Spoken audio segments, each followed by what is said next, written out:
everyone, and welcome to English Pod. My name is Marco. I'm Amira. Hey, Amira, how are you today? I'm doing great. What about you? I'm doing pretty good. I'm excited about this lesson that you have for us today.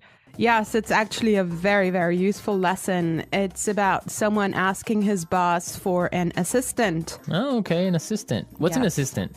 Well, it's someone who helps you with your work around the office. Okay, great. So let's listen to this dialogue, and when we come back, we'll take a look at all the interesting and useful vocabulary that you'll find.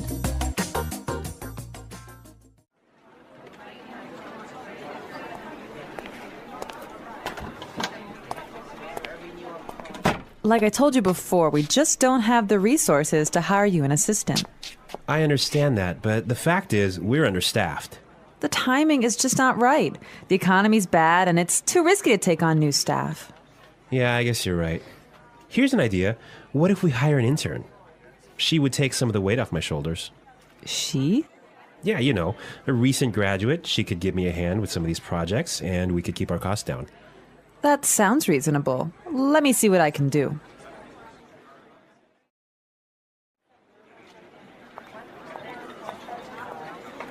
Tony, I'd like to introduce you to your new assistant. Okay, great. Let's meet her. Hi, I'm Adam. Oh, hi, I'm Tony. And we're back. Tony, he's surprised, huh? Yeah, he's, I don't know why, though, he's surprised. I think we should talk about that a little bit later. Yes, for now, let's look at some interesting vocabulary and phrases here. Marco, I know you've chosen one for us. Yeah, the first one that I want to take a look at is resources. Resources. Resources. Resources. And that means, in this text, basically money. Right. So the office doesn't have enough money. Okay. I've chosen another interesting word for you, and that's understaffed. Understaffed. Understaffed. Understaffed. Now, understaffed means that they don't have enough people working there. They don't have enough workers. Right. They don't have enough employees. Perfect. Okay. The next one is timing is just not right. The timing is just not right. The timing is just not right. The timing is just not right. Okay, let's listen to how we can use this entire phrase in a different situation so then we can understand what it means. Let's listen.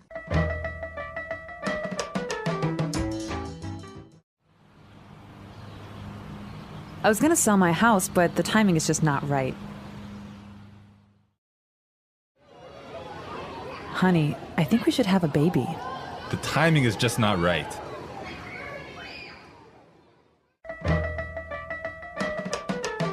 Okay, great. I guess that makes it clear.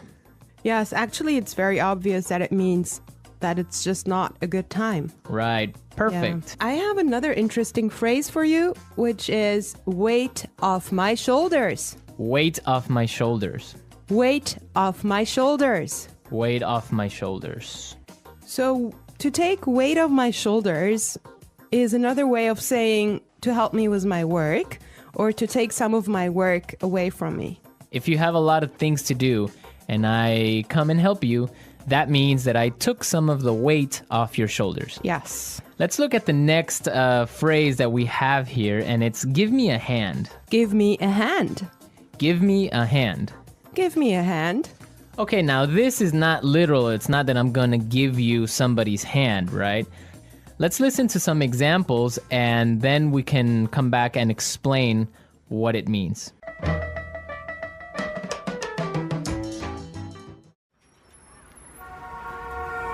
Can you give me a hand with these boxes?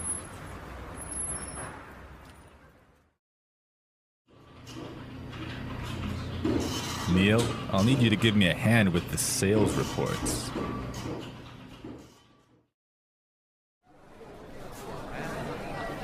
Here, let me give you a hand with your suitcase.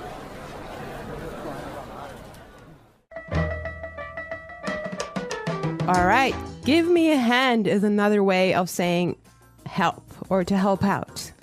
Exactly, to help out. Right. Perfect. Now, the last phrase we're going to look at here in this dialogue is keep our costs down. Keep our costs down. Keep our costs down. Keep our costs down. So to keep our costs down means to try and not spend so much money.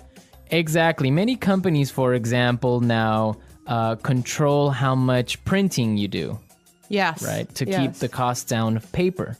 Yeah, so in other words, they do not want to have unnecessary spending. Perfect. Okay, I think it's time for us to listen to this dialogue one more time, but I want everyone to listen and see why Tony is surprised at the end when he meets his intern, when he meets his assistant.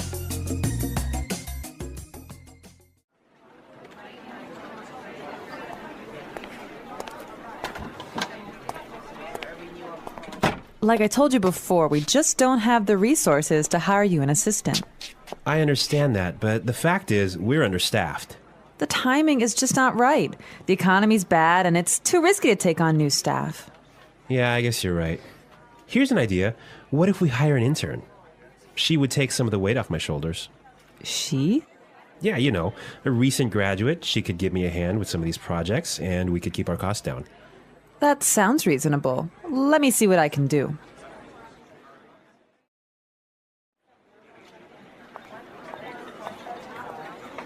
Tony, I'd like to introduce you to your new assistant. Okay, great. Let's meet her. Hi, I'm Adam. Oh, hi, I'm Tony. Well, you know, Marco, I think that Tony was really surprised because he was kind of hoping to have a female intern. Yeah, I think that's exactly what he was expecting. Maybe this guy is a little bit sexist. He thought that an intern should be a girl, but instead he got Adam. Exactly, and it looks like Adam is really big and really tall because he's got that deep voice. Right. An intern, Marco, do you want to elaborate on that?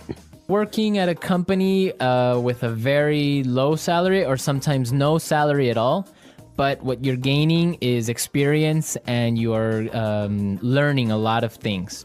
Everyone who has been an intern or had an intern knows that sometimes they are not treated all that well. Sometimes they just serve coffee or they have to do paperwork.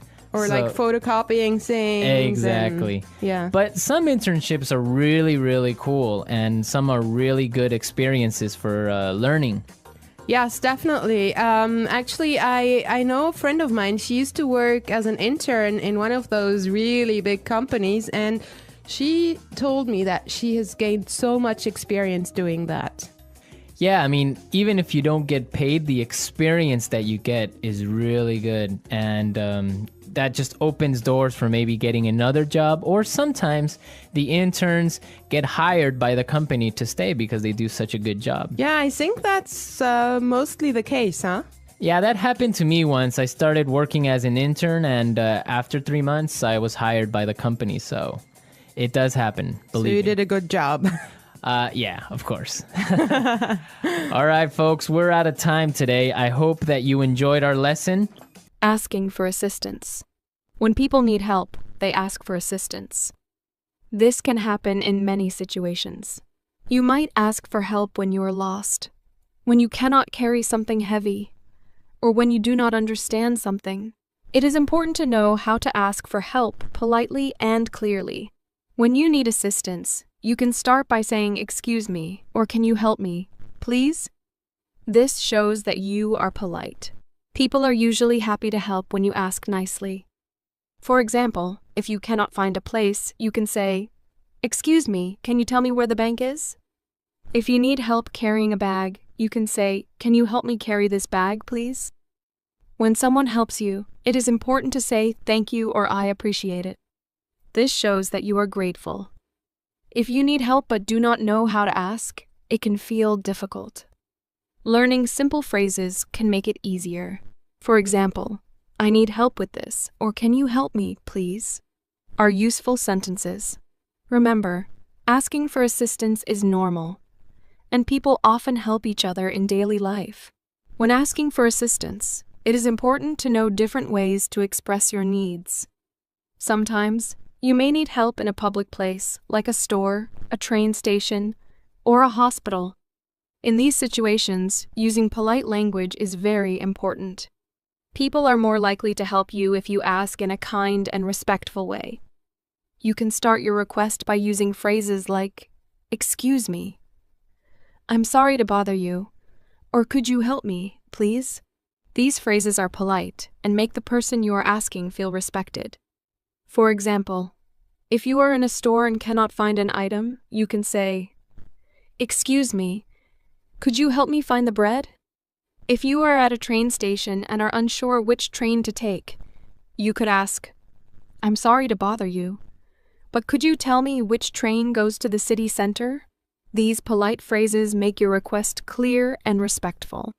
In some situations, you may need to give more information when you ask for assistance. Being clear and specific helps the other person understand your problem. For example, if your phone is not working, you could say, "Excuse me, my phone is not working. Can you help me?" If you do not know how to use a machine, you can say, "Could you please show me how to use this machine?" Giving clear details about your problem makes it easier for people to help you. If you are not sure how to explain your problem, you can start by saying, "I have a problem," or "I need some help." These simple phrases show that you need assistance and encourage others to listen. When asking for help, it is also helpful to pay attention to the situation. If someone looks busy, it is better to wait or find someone else to ask. For example, if you are in a store and a worker is helping another customer, you can wait until they finish. When they are free, you can say, "Excuse me, can I ask for your help?" This shows that you are patient and respectful of their time. If you are in a hurry and need help quickly, you can say, "I'm sorry to bother you, but it's urgent. Can you help me, please?" This helps the other person understand that you need help right away. In addition to using polite language, your tone of voice and body language are also important. When asking for help, try to speak clearly and use a calm voice. If you speak too quietly, the person may not hear you. If you speak too quickly, they may not understand you. A clear and calm voice helps others understand what you need. Your body language also sends a message. If you smile and make eye contact, you show that you are friendly and polite. If you look angry or impatient, the other person may not want to help you. Being polite with both your words and actions makes it easier for others to respond positively to your request. Sometimes people may not be able to help you, and that is okay. If someone says, "I'm sorry, I can't help you," you can thank them anyway by saying, "Thank you for your time." It is also a good idea to try asking someone else. For example, if you ask a stranger for directions and they do not know, you can politely ask another person. Being patient and polite increases your chances of getting the help you need. If you are in a place with many workers, like a store or a hospital, it is usually easy to find someone else who can assist you.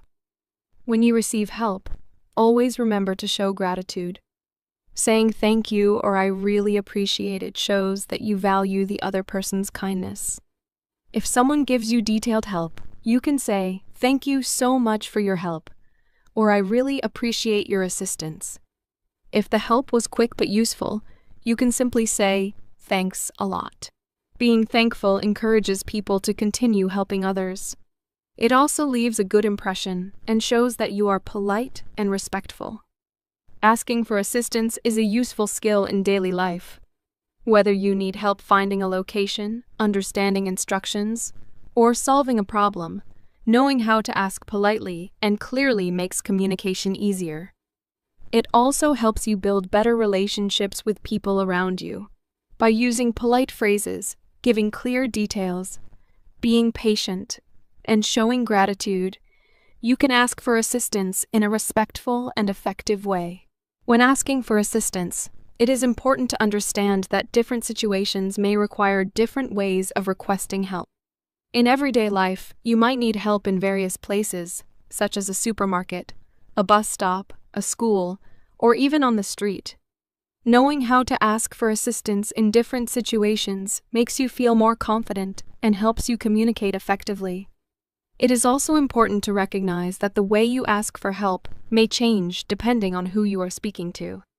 For example, when asking a stranger for help, you may want to be more formal and polite. When asking a friend or family member, you can be more casual and relaxed. Understanding these differences will help you navigate different social situations more easily. When you ask for help from someone you do not know, it is best to use formal and polite language. Starting with phrases like, "Excuse me, I'm sorry to bother you," or "Could you help me, please?" shows respect and makes the person more willing to assist you. For instance, if you are in a supermarket and cannot find a product, you could ask an employee, "Excuse me, could you please tell me where the milk is?" If you are lost in a new city, you might stop someone on the street and say, "I'm sorry to bother you, but could you help me find the train station?" These polite expressions make your request sound kind and respectful, which increases the chances that the other person will be happy to help. When you are asking for help from someone you know, you can use more casual and simple phrases.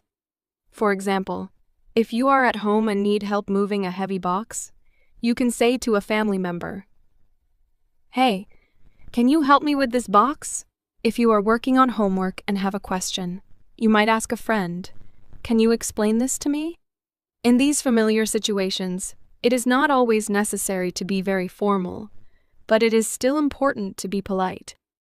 Adding words like "please" and "thanks" makes your request friendlier and shows that you appreciate their help. For example, you could say, "Can you help me with this, please?" Or after receiving help, "Thanks a lot for your help." Sometimes, you may need to ask for help in situations where people are very busy, such as in a hospital, at a busy store, or in a crowded place. In these cases, it is especially important to be clear and direct while still being polite.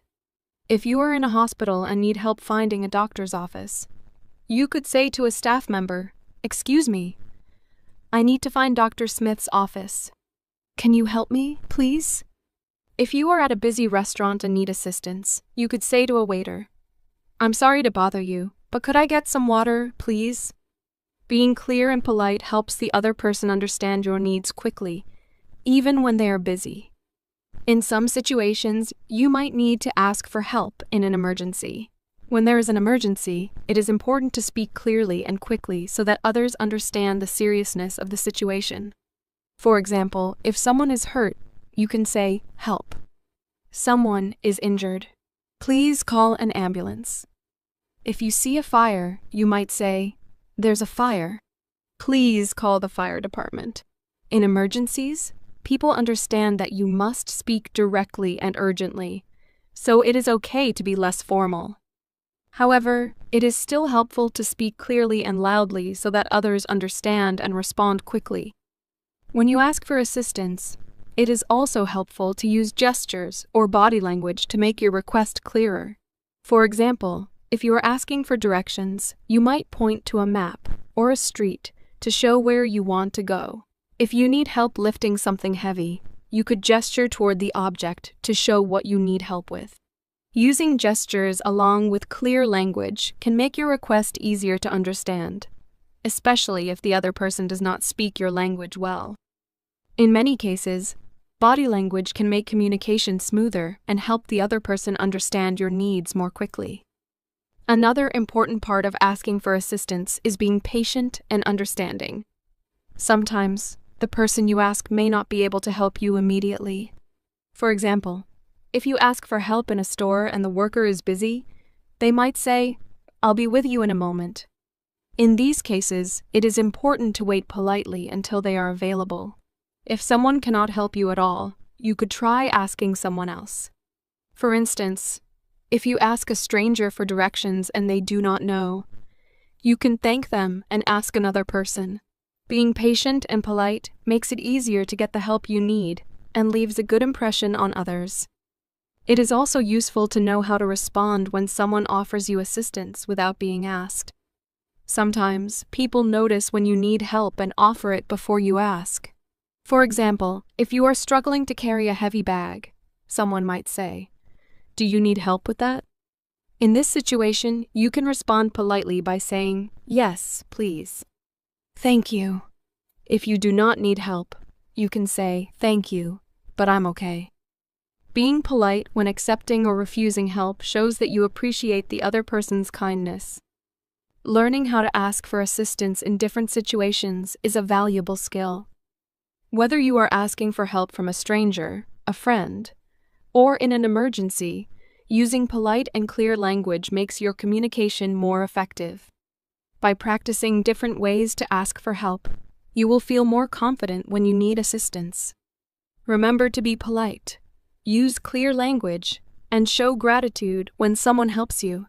These small actions make a big difference in everyday communication and help you build positive relationships with the people around you. When learning to ask for assistance, it is also important to understand how cultural differences can affect the way people give and receive help. In some cultures, people are very open to offering assistance, even without being asked. For example, if you look confused or lost, someone might approach you and say, "Do you need help?" In other cultures, people may wait until you ask for help directly.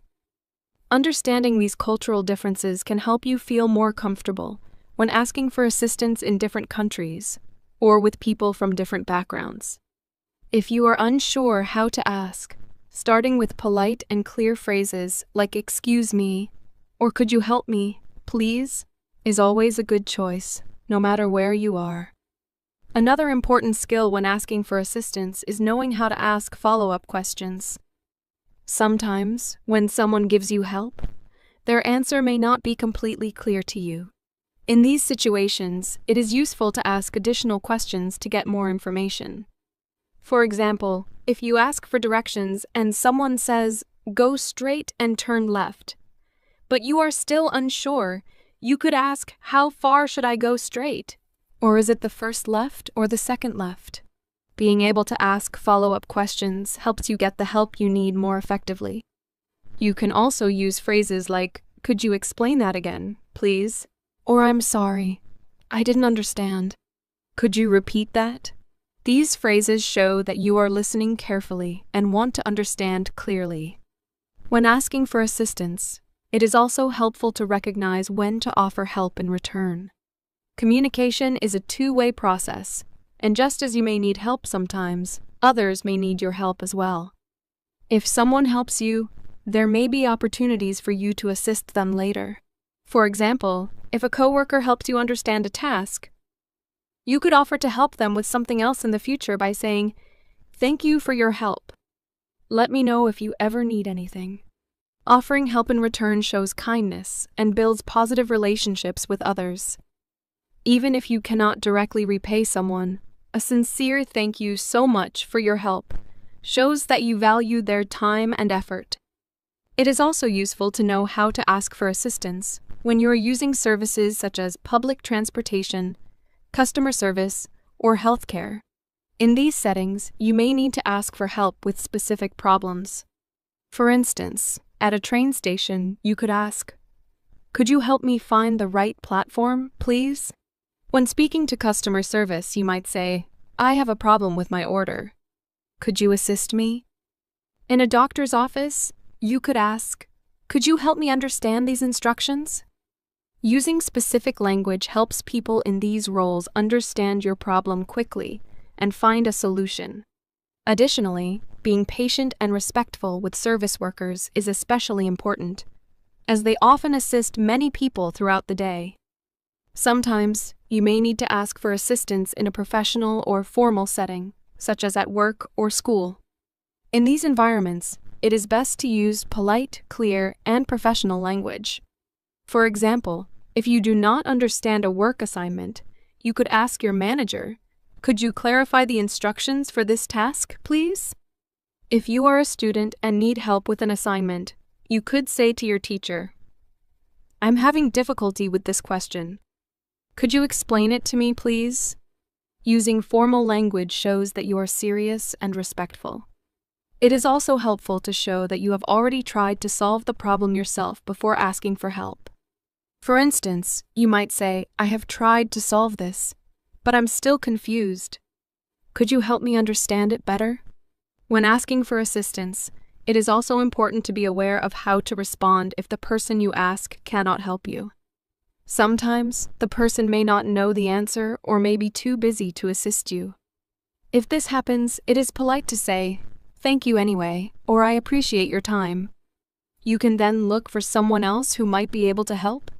For example, if you ask a store employee where to find an item and they are unsure, you could say, "Thank you anyway. I'll try asking someone else." Being understanding and kind, even when someone cannot help, leaves a positive impression and makes it easier to ask for help again in the future. In some cases, you may need to ask for assistance using technology. For example, if you're using a website and have trouble, you might need to contact customer support. Many websites offer live chat, email, or phone support where you can ask for help. In these situations, it is important to describe your problem clearly and politely. You could say, "Hello, I'm having trouble logging into my account. Could you assist me, please?"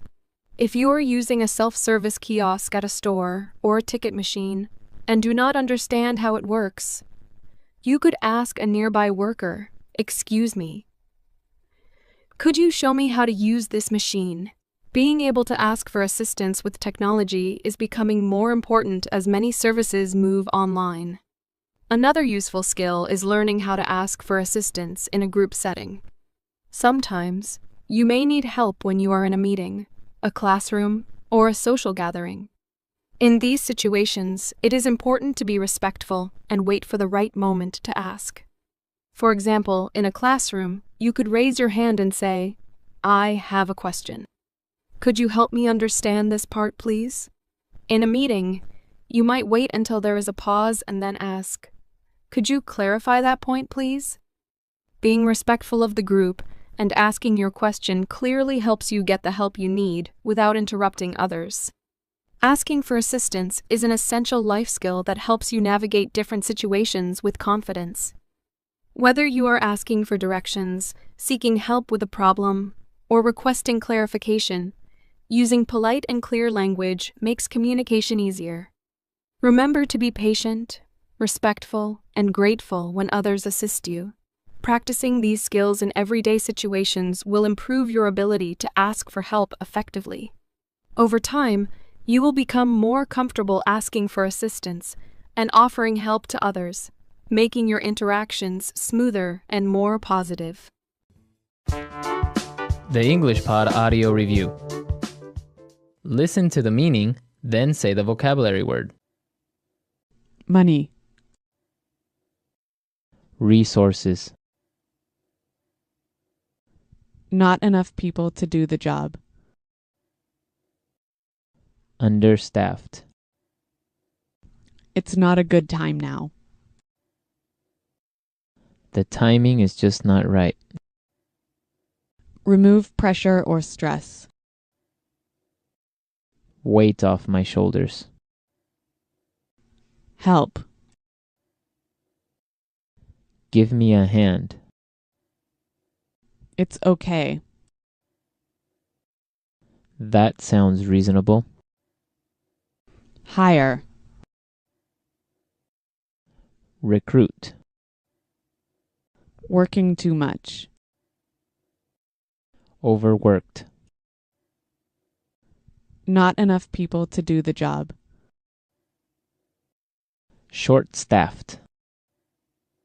Reduce spending.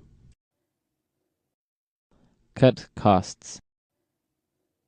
Having too many employees. Overstaffed. Let's try that faster. Working too much. Overworked. Remove pressure or stress. Weight off my shoulders. Having too many employees. Overstaffed. Reduce spending. Cut costs. Hire. Recruit. Money. Resources. It's okay. That sounds reasonable. Not enough people to do the job. Understaffed. Not enough people to do the job. Short-staffed. Help. Give me a hand. It's not a good time now. The timing is just not right. Now say the word and hear it in a sentence. Resources. We would like to use more resources to increase our sales. Resources. We don't have enough resources to start a new project. Resources.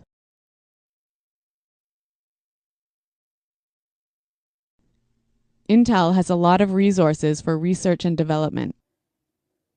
Understaffed.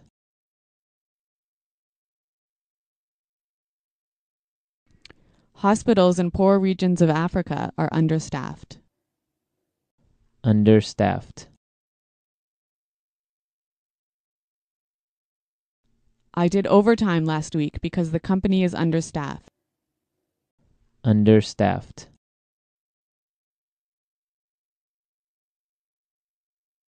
The factory is producing less than usual because it's understaffed. The timing is just not right. The timing is just not right. The timing is just not right for us to have a baby. The timing is just not right. I want to buy a car, but the timing is just not right. Weight off my shoulders.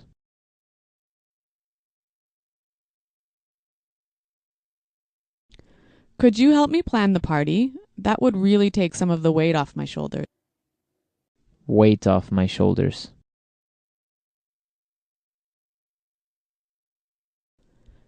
Finishing that project was a big weight off my shoulders. Weight off my shoulders. Winning the lottery took a great weight off my shoulders. Give me a hand. Can you give me a hand with these boxes? Give me a hand. Neil, I'll need you to give me a hand with the sales report. Give me a hand. Here, let me give you a hand with your suitcase.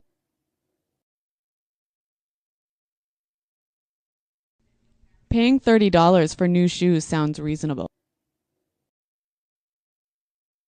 Does that sound reasonable to you?